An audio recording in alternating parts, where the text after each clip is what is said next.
It is July 8th, 2016, and this is a very special Claude Sports Corner.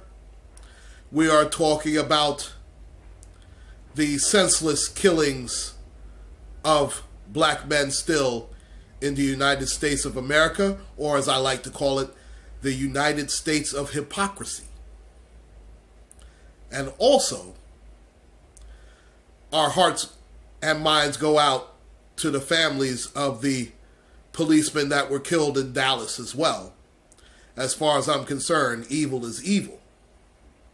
Now, as I am not condoning the violence towards the police departments throughout the United States of America, and in particular the big cities of the United States of America, for example, New York, Los Angeles, Chicago, Miami, Detroit, and Washington, D.C., and other big cities that have dealt with senseless violence at the hands of these savage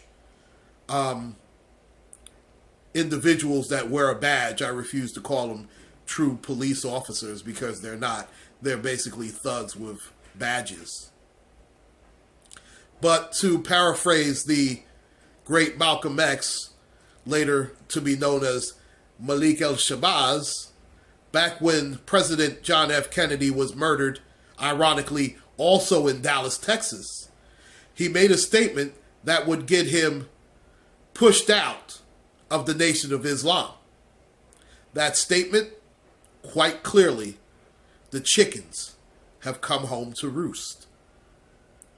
And let's face it, here in 2016 is an even more desperate time for Black America, which is very sad. And we'll hear several house Negroes and coons talk about how, oh, it's so much better than it was back in the 60s because back then we had Jim Crow and we couldn't drink out of certain fountains, and now we's integrated now. Look at that. See, we said we shall overcome and kumbaya, and we's has made it. Look, we's got us a black president now. Whoop-de goddamn motherfucking do. Well, guess what, winners?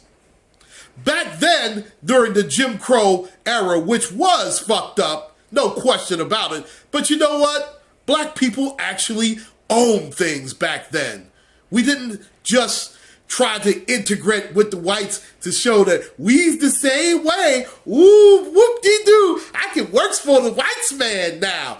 Now, we're so worried about trying to emulate the white person, emulate the people who are in power, instead of just going for ourselves and building up each other. We refuse to do that. And that's why a lot of things are happening and have continued to happen to us. And meanwhile, oh, well, look, we got great superstars that make eons of money. Well, guess what? The money that this country is making is printed on nothing ever since your winner, Tricky Dick Richard M. Nixon, took us off the gold standard, which screwed that up. And we have no real political clout with it. So what does that truly mean? And as we've seen, the money still has us screwed up. Do I really need to go through the list of winners? Michael Jackson, Bill Cosby. Do I really have to keep going here? My God. I mean, we're still treated screwed up.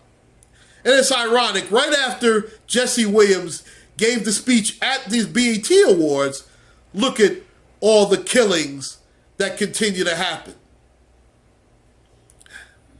Nothing changes if nothing changes. And ironically, speaking of the great Malcolm X, he had talked about these corrupt individuals that wear the badge, as or I like to call them KKKops. In fact, I'm going to let him speak on it for a little bit right now.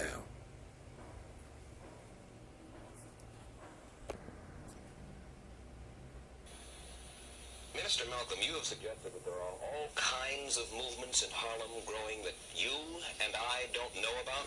Oh yes, frustration itself has been sufficient. All that was necessary to make Negroes realize the importance of banding together, and Negroes are banding together.